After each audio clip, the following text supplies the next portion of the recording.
발표 시작하도록 하겠습니다. Hello everyone, my name is Jeong, PhD candidate in Seoul National University. My topic is numerical strategy for open channel flow with discontinuous geometry.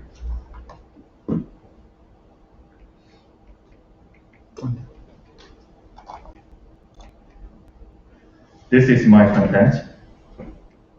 Introductions. The St. Venance system is simplified model for shallow flows, which can be obtained by applying depth or cross-sectional averaging to Navier-Stokes equations. For several decades, St. Venance equations have received great attention from many scholars studying open channel flows. It is worth noting that this model has been treated by a continuous approach so far. However, many open channels comprise of discontinuous geometry due to the artificial man-made structures. Therefore, St. Venance equations are encounter discontinuity problems, discontinuous width, discontinuous depth, or both the discontinuity at the same point. In such case, existing treatment may become highly unstable and produce significant errors enough to blow up the numerical computation. To overcome this limitation, many scholars have studied on the geometric discontinuities of the convective dominant system. However, there is no previous study which solved the discontinuity problem considering discontinuities in bed and width together. So we did it. So the main objective of the present study is develop the numerical technique for St. Venance system with the discontinuous geometry. In order to achieve this goal, the following two sub-objectives are considered. First, the exact solution to Riemann problem of SVE are explored. And second, numerical method for solving SV is implemented by approximating the structure of exact solutions. Governing equations. The St. Venance system consists of continuity and momentum equations. And those are comprised of three different terms. The convection terms, hydrostatic force term due to geometric variation, and energy dissipation. For the early stage, we will consider the one-dimensional St. Venance system neglecting dissipation terms. Then we have when we have this formula, and this formula is considered of continuity and momentum balance equation, so we call this mass and momentum representation. Algebraically manipulating this equation, we have this below equation, and this below equation consists of continuity and energy flux equation, so we call this mass and energy representation. And those are equivalent to each other when the all functions are smooth. The exact solutions. The conservation form of the St. Venance system is shown as follows. And we give the discontinuous initial condition as follows. So we will solve this discontinuity problem, so-called the Riemann problem. If we transform the conservation form to partial linear form, then we got these equations. Here, the A is Jacobian matrix of our governing system. Diagonalizing this matrix A, then we have this format, and in this middle matrix, it consists of four different real eigenvalues, so we can conclude that our system is a hyperbolic system. Further investigating, we can deduce that our governing system is nonlinear and non-strictly hyperbolic system. So our problem may pose the discontinuity problem and multiple solution problem.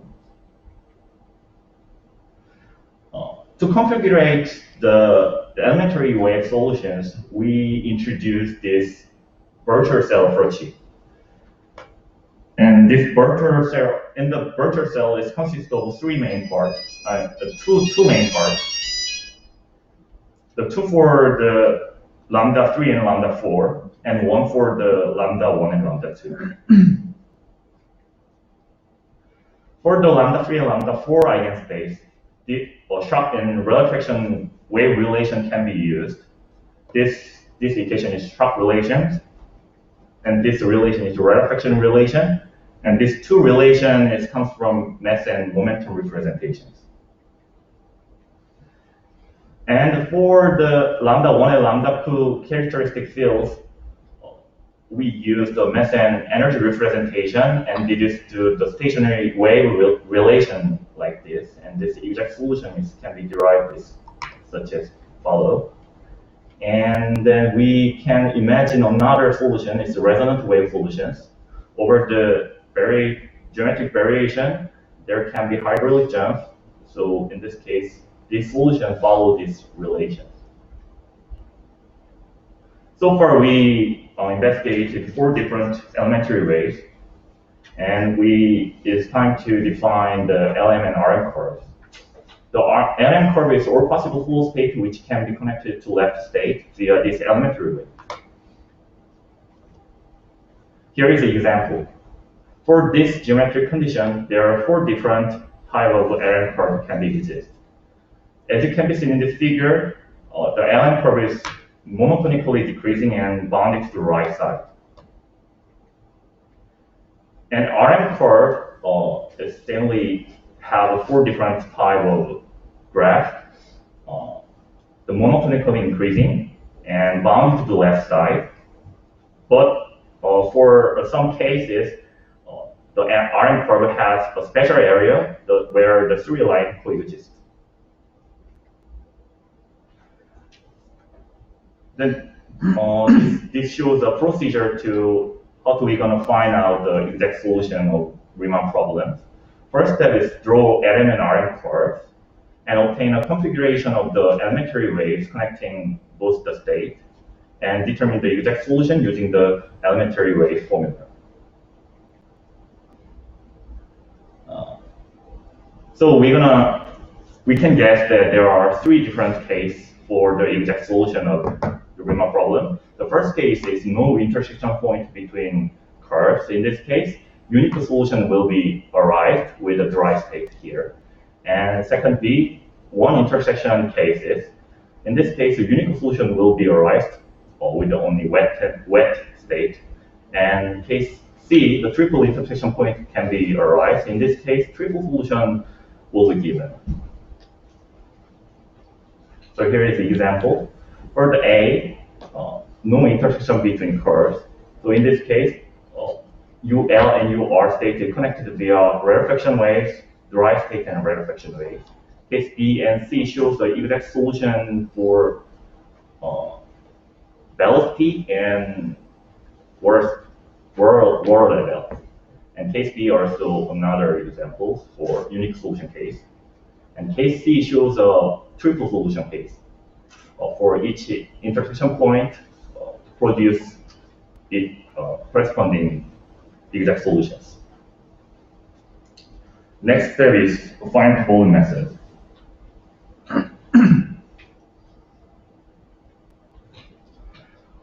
Here we have a one-dimensional state variance equation. In order to discretize this equation via SVM, first to take a cell integral and recover the Reynolds transport theorem representation, integral formula. And taking the temporal integration, we have this kind of finite difference equation. Here, the G star represents numerical flux at the cell interface. This shows our numerical algorithm of the flowchart of our numerical code.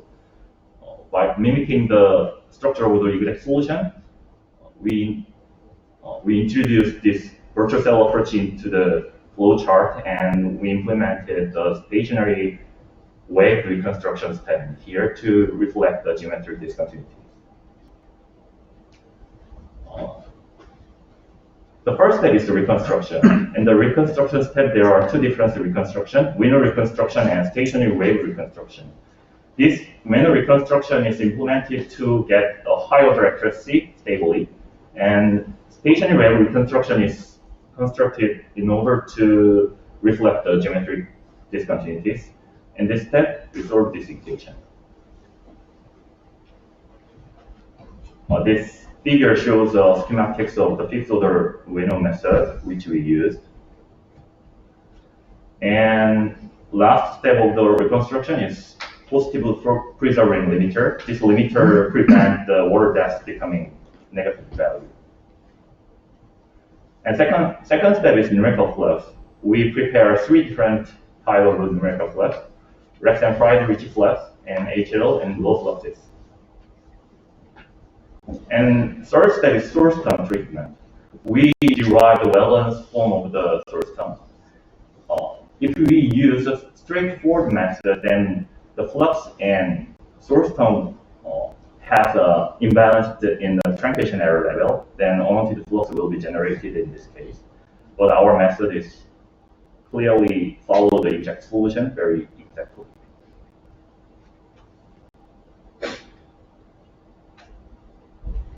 Last step is temporal integration. We prepare 3 different types of temporal integration methods: first order to third order accuracy, and the method follow the PVD property, which is necessary condition to prevent the pixel oscillation near the discontinuities.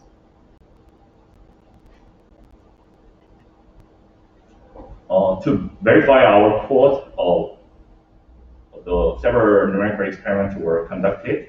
The well-balancedness and this is checked, and the exact solutions we compared with the exact solutions which we calculated in chapter 3, and shows good agreement with analytic solutions.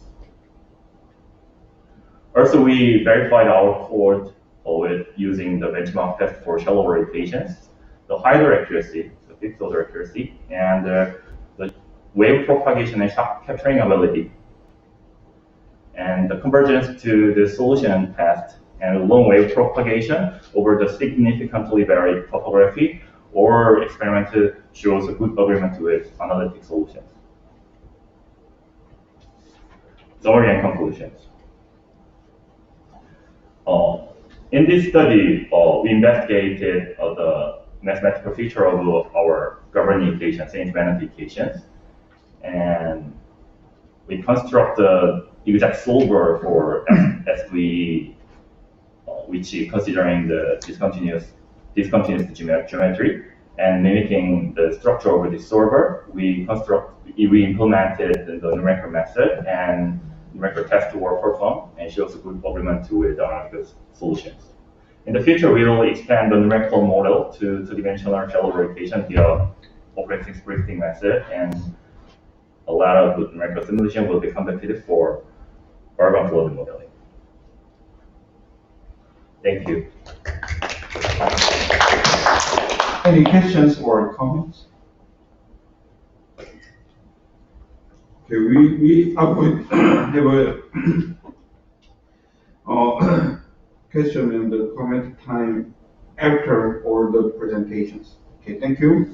Thank you. Okay, next presentation will be Young Sung-yoon from International University.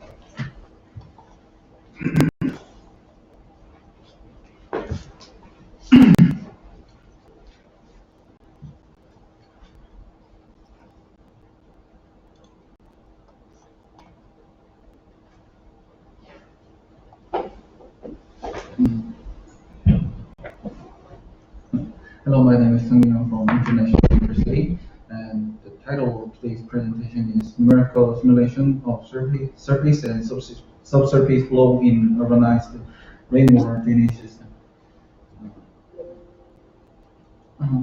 This is my content, and as we all know, the climate is dramatically changed after the 1960 to 2000. And also, increase of impermeable area or these kind of water circulation problems in urban area. To overcome this kind of water circulation problems, recently infiltration type rainwater drainage system is actively developed and announced. So the principle of this kind of drainage system is simultaneously collecting surface flow and subsurface flow. This is my numerical model. I applied mass model for calculate and analysis the surface flow and subsurface flow. And also to calculate subsurface flow, I used the directional loss model. It developed based on the Darcy's rule. And to verify the necessity of infiltration type drainage system, I designed the scale model. The right-hand side chart is the boundary condition of the whole model. So this result is express the scale of infiltration and surface runoff. It classified by rainfall durations. This result shown the 100 second, 200 second, and 600 second. The whole result has the same trend. The infiltration is increased depending on rainfall intensity and rainfall duration. It means if we apply the infiltration type rainwater system, we efficiently remove and reduce the surface flow, and quantitatively express the function and the performance of the whole system. Design the prototype model. This is a boundary condition, and the detail of each permeability is as follows. The prototype model has a relatively large scale, so sensitivity test analysis was implemented. So I calculated mass error and select less than 8% result. I classified by structure. I want to know about the drainage performance depends on structural differences. And the single layer drainage system showed the largest reduction of surface flow, but 99.8% of percolating water is remained in the drainage layer. And this one is the depends on the rainwater drainage evaluation according to the surface slope. The peaks flow is increased depending on increase of surface slope. It also shown that 84 and 86 percolating water remained in slope, 5% and 3% respectively. And this graph is the rainwater drainage evaluation according to surface permeability. The permeability of pavement and infiltration amount show the proportional relationship. So an appropriate permeability design is required. If we apply and use the infiltration type rainwater drainage system, we can reduce almost 80% of peak water flow. In conclusion, the scale model simulation, the applicability was verified by applying various rainfall intensity and duration, and applying infiltration type rainwater drainage system in urban area. The peak outflow is reduced 57 to 80%. And the results of this study can be used as an indicator for designing and constructing the drainage performance of the infiltration type rainwater drainage system in the future. Thank you.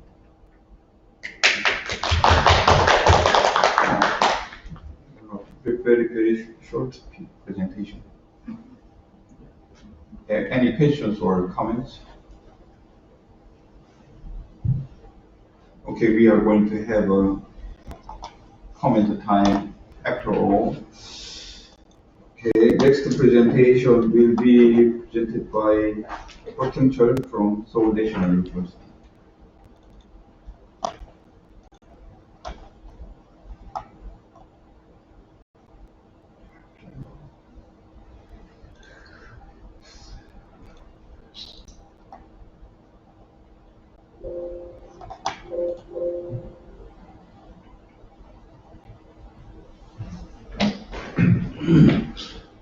Hello everyone, I'm Choi from Seoul National University. Today I'm gonna present my research about analysis of the flow motion under searching fertilization based on the numerical modeling.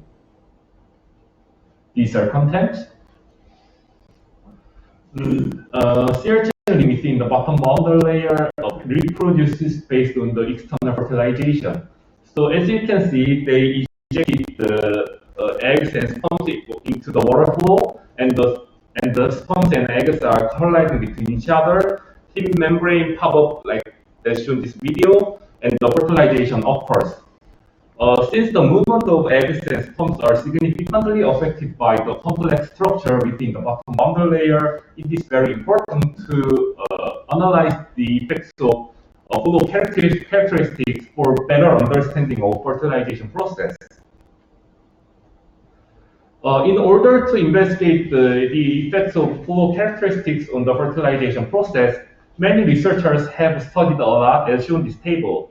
And as you can see, especially they mainly rely on the laboratory experiment, since the fertilization process can be observed easily. However, the limitation of the result of laboratory experiments cannot explain the fertilization process completely, since due to some limitations such as sampling problem or analyzing method.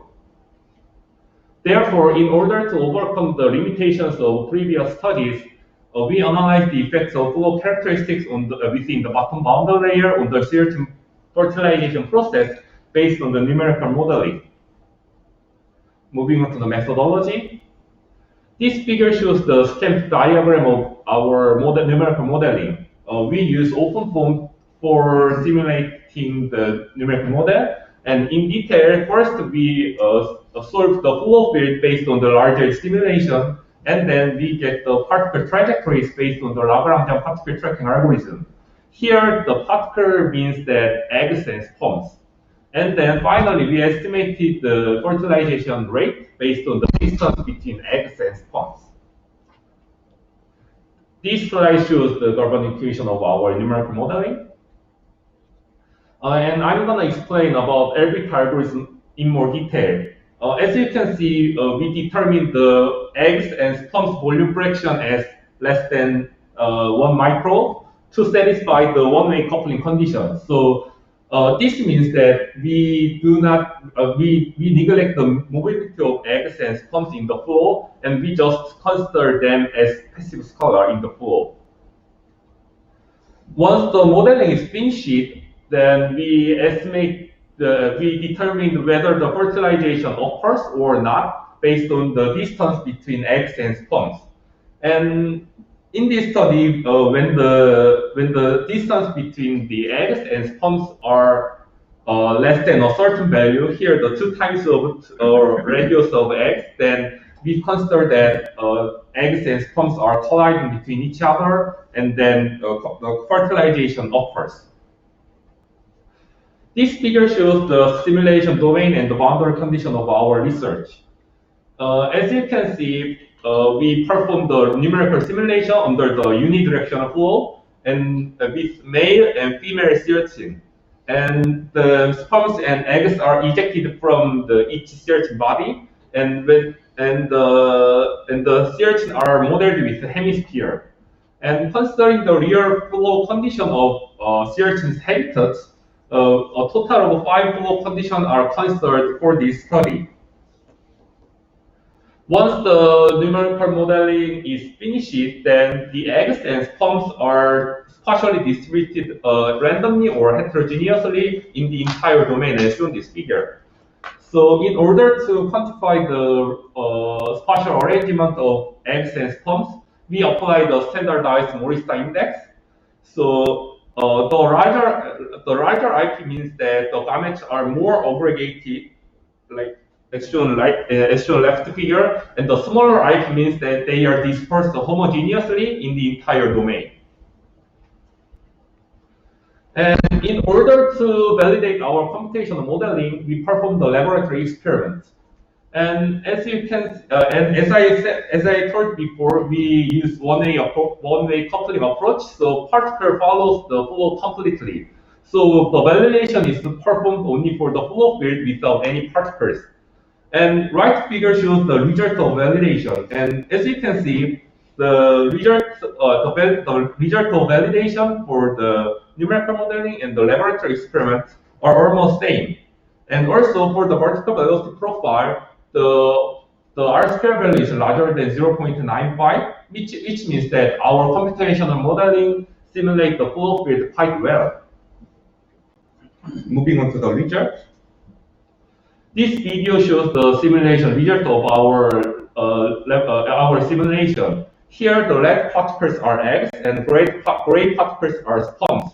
And as you can see, they are dispersed in the entire domain as time passed and at the further downstream.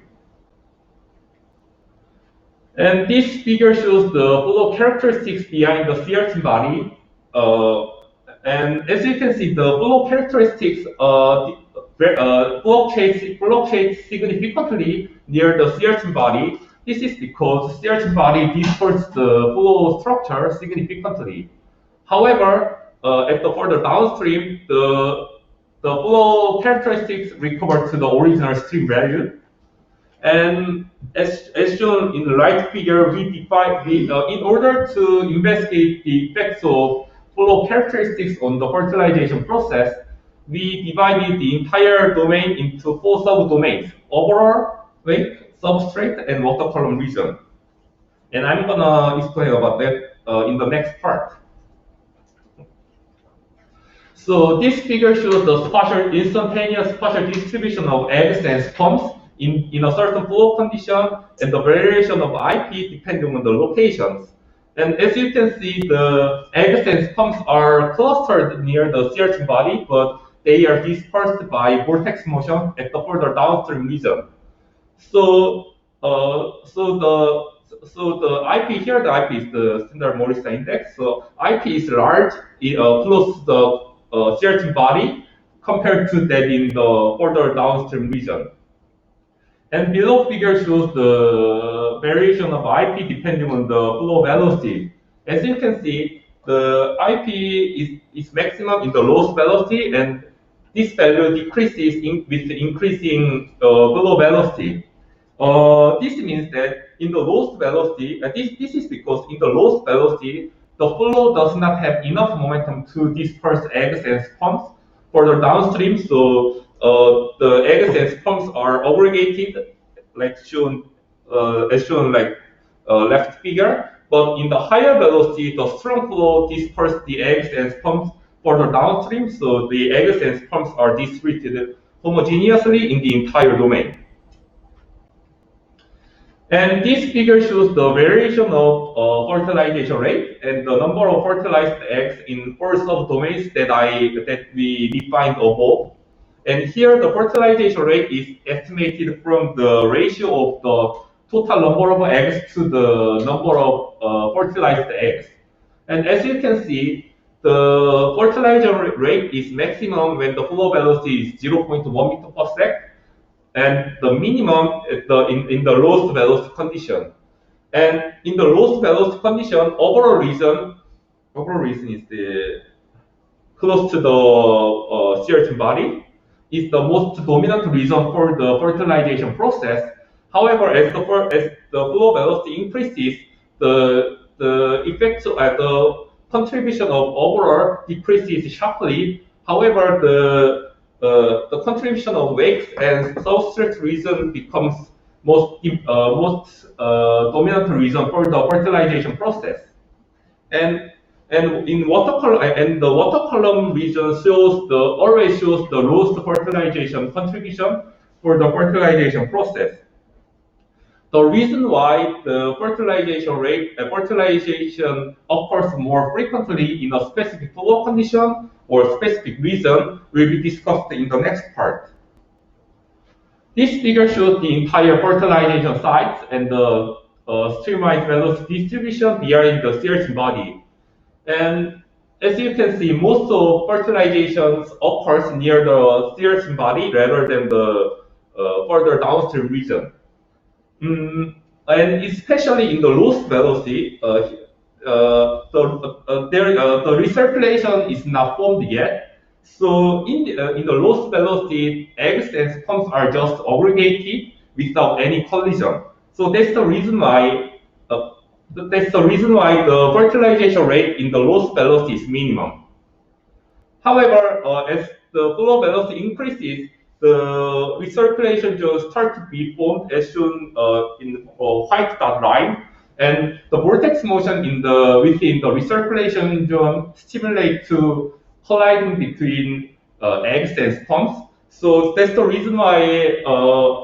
So as a result, the fertilization rate increases with increasing flow velocity. However, at the higher velocity, the strong flow disperses the eggs and sperms further downstream regions, so they are difficult to collide between each other. So so the fertilization decreases again. So from this result, we can say that two conditions are needed for success of fertilization. First, eggs and sperms should be aggregated. Second, there should be vortex structure within the flow. And in order to investigate the effects of vortex motion on the fertilization process more detail, we estimate the length scale of vortex motion by integral length scale. And as you can see, the integral length scale is minimum at the 0.1 meter per sec, which means that the smaller vortex motions cause the more frequent collision compared to the large vortex motion.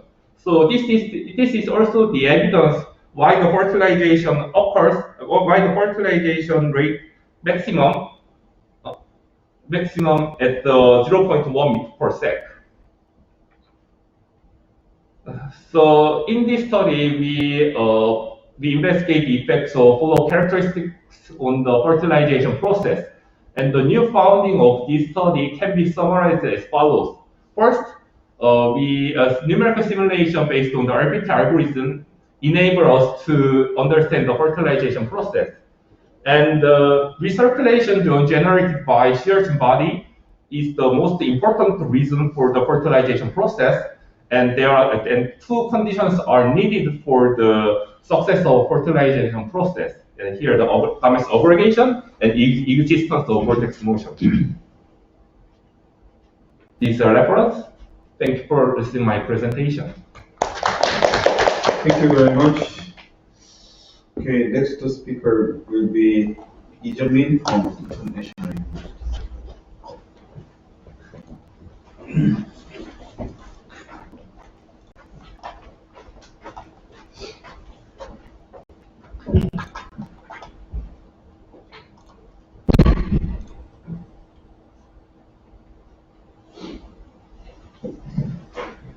I am Min.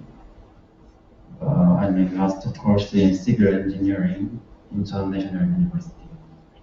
My presentation topic is analysis of the effect of weir on river water surface elevation. The presentation is conducted in this sequence. First, empirical background. As a result of implementing the four major rivers project from 2008, 3 weirs were installed in the Kunming River basin. The weir is a hydraulic structure that is installed in direction of the river flow. And the main purpose of the weir is to use the water resources by securing the water surface elevation. And as a result of installation of weir, the water surface elevation was secured in the Kunming River basin. But the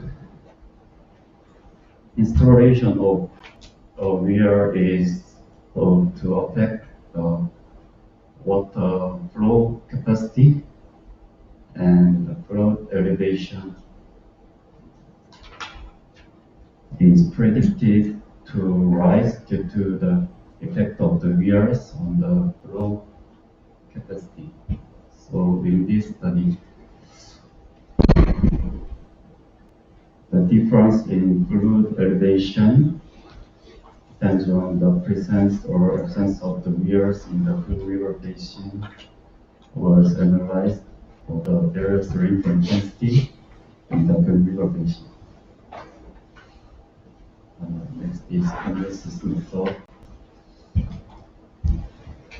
In this study, simulation was implemented for the variation of water surface elevation for the various rainfall intensity, and using HEPRA's program that is developed by U.S. Army Corps of Engineers. First, the model was validated by comparing the observed water surface elevation and simulated result. These figures show the observed water surface elevation and simulated at the 4 observation point in the July 2016. And RMSE and AGD were used to indicate the precision of the result. And piece of I is simulated result, and also I is observed value. The precision of the result is shown in the table. The trend of the both results are similar, and in this perspective, the reliability of the model was confirmed. Next, the result. As a result of the simulation, the following maximum water surface elevation was obtained for the various rainfall intensity.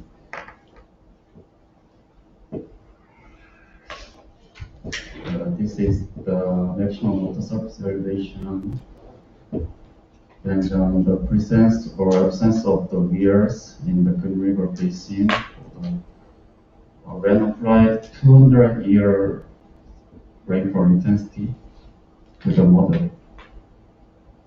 So this is the maximum of the surface elevations difference. The relatively large difference was occurred in the upstream of the basin, and there are some decreases was appeared in the downstream. Conclusion. Considering the effect of the wear is necessary because when applied 200 years rainfall intensity to the simulation, the maximum water surface elevation was increased to 0.21 meter, depends on the presence or absence of the wear. And so it is important to check the fluid elevation through additional riverbed change. When sediment is rapidly increased due to the heavy rain, it causes additional increase of fluid elevation.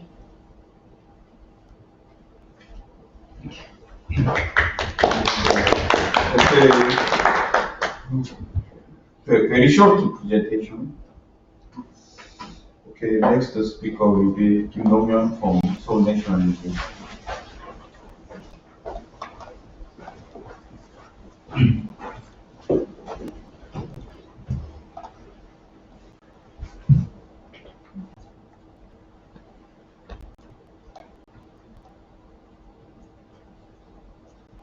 Good morning. I'm Dong-yeon Kim, PhD candidate in Flow Physics and Informatics Laboratory at Seoul National University. Today, I'm going to talking about the sediment transport in Hwangchang River estuary. The present order is as follows. The estuary is transition area where fresh water from the upstream and seawater are mixed because of the mixing effect, such as freshwater discharge change and tide and wave, wind, and stratification process. The process of sediment, the transport in the estuary is very complicated. Besides, the horizontal and the vertical asymmetry of tide appears in estuary due to the topographic effect. The residual flow occurred by this tidal asymmetry determines the sediment transport pattern and topographic change in the estuary. Stocks drift to wave propagate from the ocean also affect the particles transport at the surface. Therefore, to identify the characteristic of the sediment transport in the estuary, the freshwater discharge, tidal asymmetry, and stratification and wave must be considered. The Hyeongsang River estuary was selected as a study case to investigate sediment transport in the estuary because the Hyeongsang River estuary is open tide estuary, unlike major domestic river, such as like the Han River and Nakdong River, where the dam was constructed. The Hyeongsang River has very low discharge of 0 to 2 cms during the drought season, but 10,000 cms or more discharge occurred during the flood season. So it has very high coefficient of the river region. The tidal amplitude is very small, about 13 centimeter, and the ocean current in the Yeongnyeol Bay have low velocity. The upper boundary of the domain has been set up to intake a dam,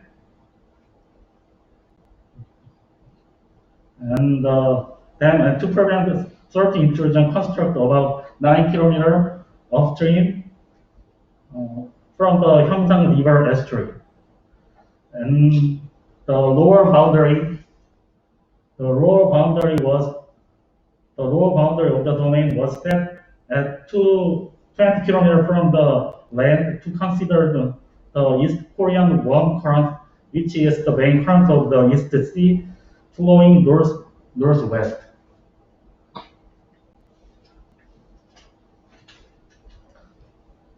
This is schematic diagram for the model setup. The model is composed mainly of the hydrodynamic model and sediment model part. In case of the hydrodynamic model part, the hydrodynamic model was coupled with the wave model to consider the effect of the waves. And the advection and diffusion of the sediment are solved using the result of the coupled hydrodynamic model. We use depth 3D model solving the shallow water equation as the hydrodynamic model, and the swan model was used as the wave model. The curvilinear grid system was used for grid system horizontally, and vertically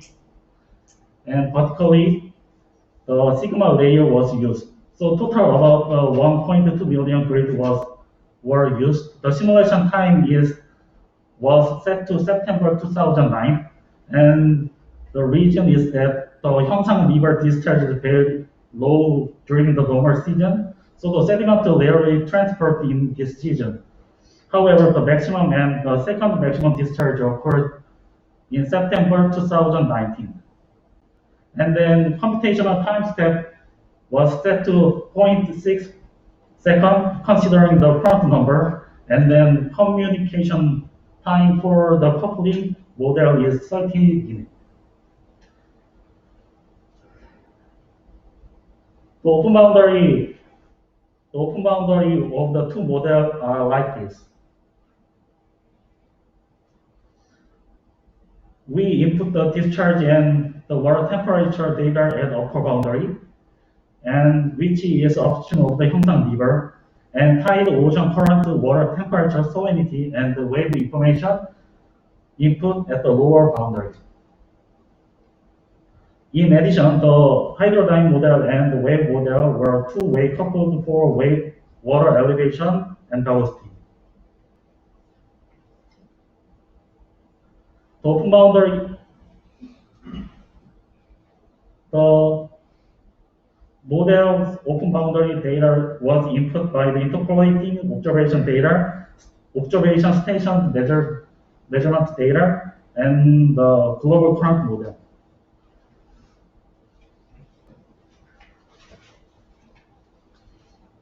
To verify the model, we compare the model result and the station data. The location of the station is like this. And in the case of the water level, the observation and model value are generally similar, but inaccurately for rapidly rising water level at the occurrence of the typhoon. The amplitude of phase and tidal amplitude and phase of the tidal constituent are reproduced very accurately with observation data. For the wave model data are also same. The model result will be shown for the maximum discharge and second maximum discharge in September 2019. This is a horizontal velocity distribution at the surface and bottom layer when second peak discharge occurred in 2019. The surface velocity occurred as high as about 0.9 meter per sec in upstream and estuarine mouths. And at the bottom layer, the parabolic flow was shown up to 3 kilometers from the estuary.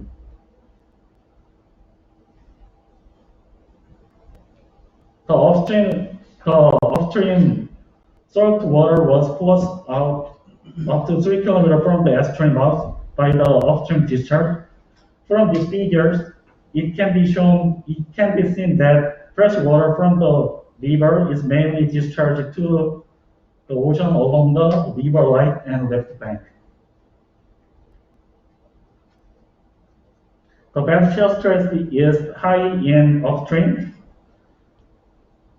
and thus the amount of the bed load transport is generated near the Yonil Bridge, and therefore the topographic change is mainly caused by the sedimentation occurred in this area. When the maximum flow rate occurred in 2019, the very strong flow, which is about 2.5 meter per second and occurred upstream.